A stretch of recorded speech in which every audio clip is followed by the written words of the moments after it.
महाप्रभु जी ने जो उन्नत उज्जवल रस हमें प्रदान किया वो किसी ने अब तक प्रदान नहीं किया।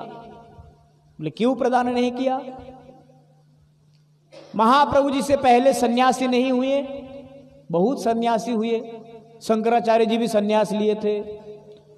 उनसे बाद अगर देखेंगे निम्बार का आचार्य वे भी सन्यासी थे, मध्वाचार्य जी भी सन्यासी थे, रामानुजाचार्य भी सन्यासी थे। इन सब में महाप्रभु अलग क्यों है? क्योंकि जैसे देखिए ये जो मध्वाचार्य परंपरा है ना, उडुपी के जो मूल उनके 8 मठ है मध्वाचार्य परंपरा के। मध्वाचार्य जी ने संपूर्ण भारतवर्ष में कितने मठ की स्थापना की है? 8 मठों की स्थापना की।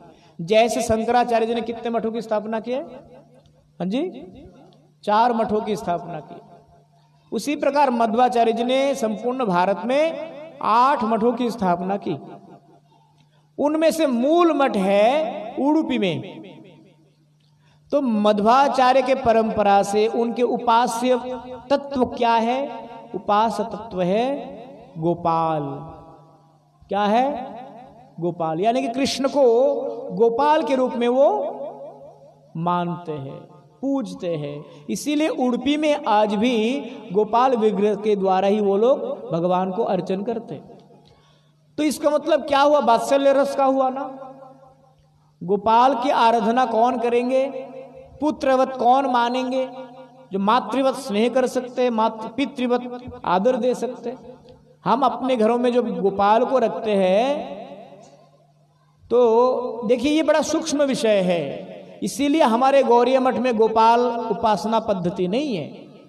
पहले के मंदिरों में गोपाल नहीं हुआ करता था। दिल्ली में भी कहाँ से है पता नहीं, मायापुर में तो हमारा गोपाल है नहीं, लड्डू गोपाल। मायापुर मठ में है लड्डू गोपाल, देखा प्रेम जी? देखा आपने? वृंदावन मठ में जाकर के देखो, लड्डू गोपाल की जो उपासना पद्धति है यह हमारे गौरी उपासना पद्धति ही नहीं है। हम अपने घर के मंदिर में लड्डू गोपाल भी रख लिया और युगल जोड़ी सरकार भी है तो रसाभास हो जाएंगे इसमें। हम ठाकुर जी को क्या माने? अगर गोपाल को गोपाल की दृष्टि से पुत्रवध हम उनको मानेंगे तो उनको हम कैसे कांता भाव में उनका हम आराधना कैसे कर सकते? तो इसीलिए गौरीय साधना पद्धति में गोपाल उपासना पद्धति नहीं है। मध्वाचार्य जी ने अपने परंपरा में उनका मूल उपास्य तत्व गोपाल जी को रखे हैं।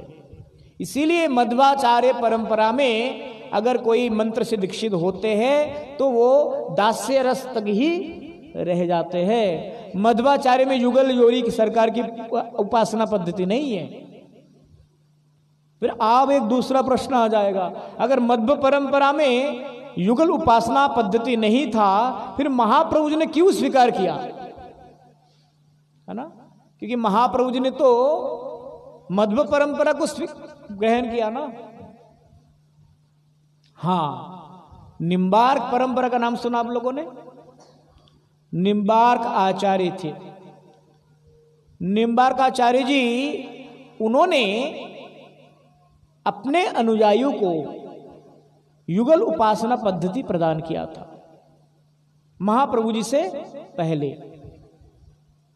निम्बार्क आचार्य महाप्रभु जी से पहले आए तो उन्होंने अपने अनुयायियों को युगल उपासना पद्धति दिए थे। इसीलिए जैसे हम गौरीय पद्धति में हम श्रेष्ठ लीला भगवान के कौन सी लीलाओं को मानते हैं? मध्याह्न कालीन लीलाओं को मानते हैं। दोपहर में भगवान ने जो जो लीलाएं किए उनको हम श्रेष्ठ मानते हैं। और जो निम्बार्कीय परंपरा के वैष्णव होते हैं वो रास लीला को सर्वोत्तम मानते हैं।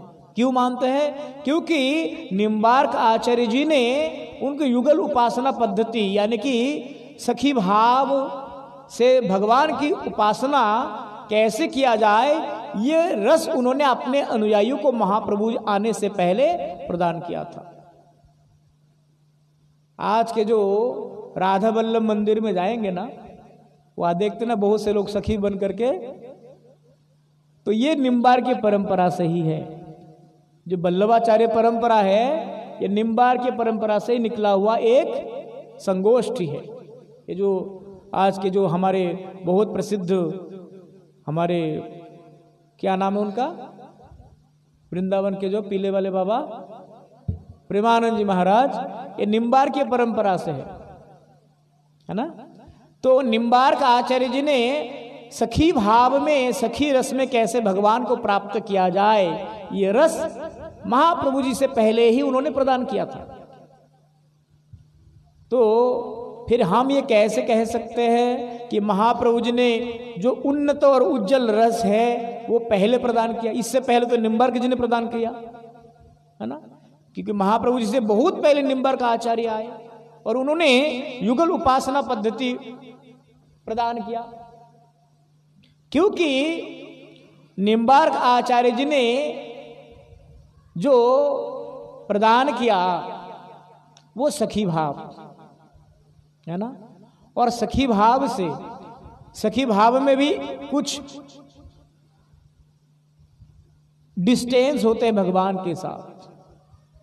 जो सखी भाव में साधना करते हैं वे निभृत निकुंज वन में प्रवेश अधिकार उनको नहीं होते हैं।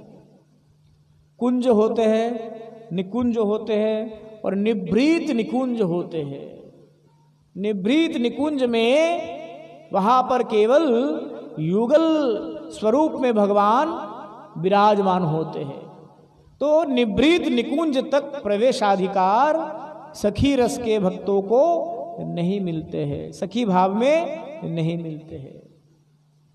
श्रीमन चैतन्य महाप्रभु जी ने मंजरी भाव प्रदान किया, इसलिए ललिता सखीरा, आज कीर्तन हुआ ना, अजगा किंकरी विनोद धोरी छे पाए। भक्ति विनोद ठाकुर जी कौन से मंजरी है? हाँ जी, भक्ति विनोद ठाकुर जी कौन से मंजरी है? कमल मंजरी। और उनके पुत्र प्रभुपाद जी कौन से मंजरी है? नयन मंजरी।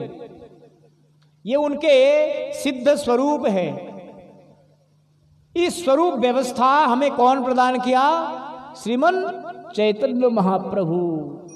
तो निम्बार्क आचार्य जी ने जो सखी भाव प्रदान किया था ना, वो सखी भाव में हम केवल इतना कर सकते हैं कि भगवान के लिए पुष्प चयन किया, वो पुष्प चयन करके रख दिया। अब वो किसी और सखी ने आकर के फिर विशाखा चंपक लता तुंग विद्या तक पहुंचाएंगे, फिर वो जाकर के कहीं कहीं धीरे धीरे राधा रानी तक पहुंचेंगे। परंतु मंजरी भाव में निभृत निकुंज वन में भी युगल सेवा का अधिकार प्राप्त होते हैं। ये सेवा श्रीमन चैतन्य महाप्रभु जी प्रदान किया है। इसीलिए श्रीमन चैतन्य महाप्रभु जी सर्वश्रेष्ठ है। इसे कहते हैं कांता भाव। इसीलिए उन्नत उज्जवल रस जो है, समर्पयी तुम उन्नत उज्जवल रसाम सभक्ति श्रियम हरि पूरट सुंदर द्युति कदम्ब संदीपित सदा हृदय कंदरे स्फुरतु व सचिनंदन। महाप्रभु के अवतरण के मुख्य कारण ही है ये रस प्रदान करना। जब तक जीवों को ये उन्नत रस प्राप्त नहीं होगा तब तक इनका कल्याण, इनका उद्धार संभव नहीं है।